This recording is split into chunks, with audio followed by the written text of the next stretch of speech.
Welcome to this step-by-step breakdown of LeetCode problem 2439, minimize maximum of array. We are given a zero-indexed array of non-negative integers called nums. Our ultimate goal is to return the minimum possible value of the maximum integer in this array, after performing a specific operation any number of times. Let us first understand what this operation allows us to do. The problem defines one valid operation. We choose an index I strictly greater than 0, where the value at nums, I, is greater than 0. We then decrease nums, I, by 1, and increase nums, I minus 1, by 1. Mathematically, this means we are subtracting 1 from a current element and adding 1 to its immediate left neighbor. Notice that the total sum of the two elements remains exactly the same. A critical deduction must be made here. Because we can only decrease an element at index I and increase index I minus 1, values can only move from right to left. They can never move from left to right. This unidirectional flow means that the value at index 0 can never be moved to index 1 to decrease the maximum. The values are trapped within the prefix they originate from. Since values can only flow left, let us look at any prefix of the array from index 0 to index I. The total sum of elements in this prefix can only increase if we bring values from outside, meaning index I plus 1. It can never decrease. To minimize the maximum value within this prefix, we must distribute this prefix sum as evenly as possible among its elements. If we distribute a total prefix underscore sum evenly across I plus 1 elements, the best possible maximum value we can achieve is the average. However, since the array only contains integers, we cannot have fractional values.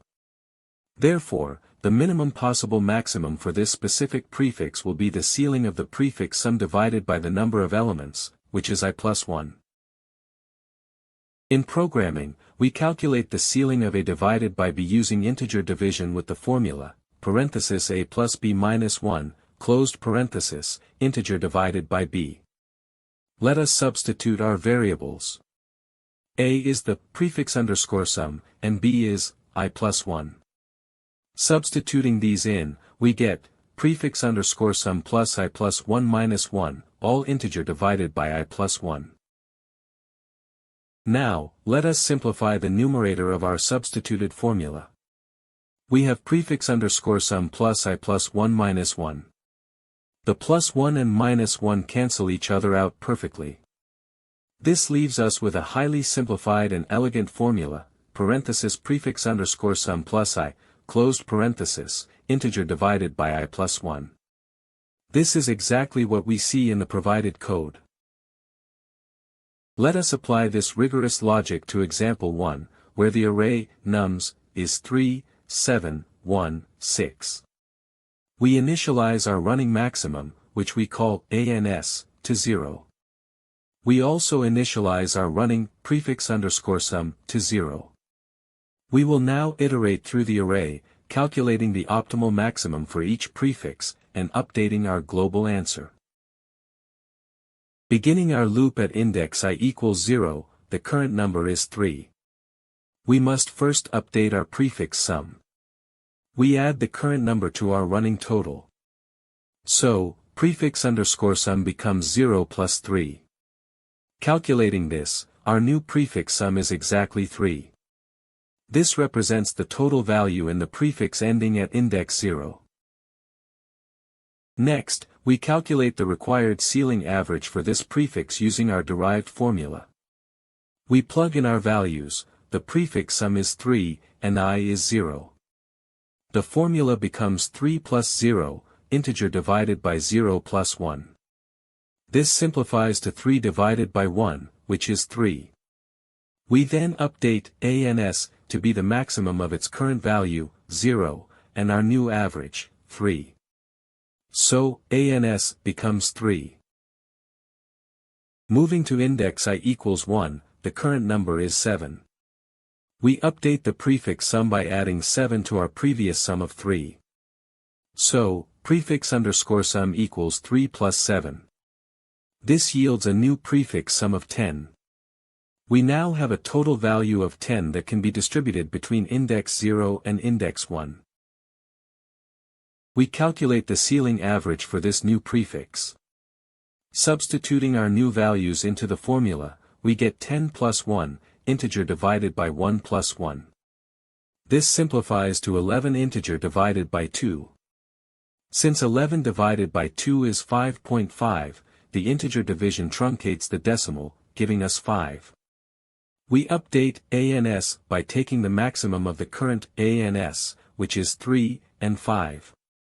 Thus, ANS updates to 5. Now at index I equals 2, the number is 1. We add this to our running total. The equation is prefix underscore sum equals 10 plus 1. This results in a new prefix sum of 11. The total value available across the first three elements is now 11. Applying the formula again for index 2, we substitute 11 for the prefix sum and 2 for I. We get 11 plus 2, integer divided by 2 plus 1. This simplifies to 13 integer divided by 3. 13 divided by 3 is 4.33, so integer division gives us 4. We update ANS with the maximum of 5 and 4. The maximum remains 5, so ANS stays 5. Finally, we reach the last element at index I equals 3, where the number is 6. We perform our final addition to the prefix sum. Prefix underscore sum equals 11 plus 6. This gives us a total sum for the entire array of 17. For this final prefix, we calculate the ceiling average. Substituting 17 for the sum and 3 for I, we get 17 plus 3, integer divided by 3 plus 1. This simplifies cleanly to 20 integer divided by 4, which equals exactly 5. We take the maximum of our current ANS, 5, and this new average, 5. The result is still 5. A common mistake here is to only calculate the average of the entire array and ignore the prefixes. If we only looked at the total sum of 17 divided by 4 elements, we get 5. However, what if the array was 10, followed by 1? The total average is roughly 6. But because the 10 is at index 0, it can never move right. The answer must be 10. This is why we must check the maximum across every single prefix. Let us verify our derivation against the provided Python code. On lines 7 and 8, we initialize ANS and prefix underscore sum.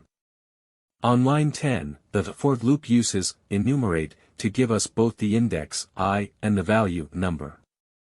Line 11 continuously accumulates our prefix underscore sum, exactly as we did in our step-by-step table. Line 12 applies our rigorously derived ceiling formula. Line 13 acts as our bottleneck check, ensuring that ANS holds the maximum average encountered across all prefixes. Finally, we return ANS. Because we iterate through the array exactly once, performing constant time mathematical operations, the time complexity is big O of n. The space complexity is big O of 1, as we only use a few integer variables.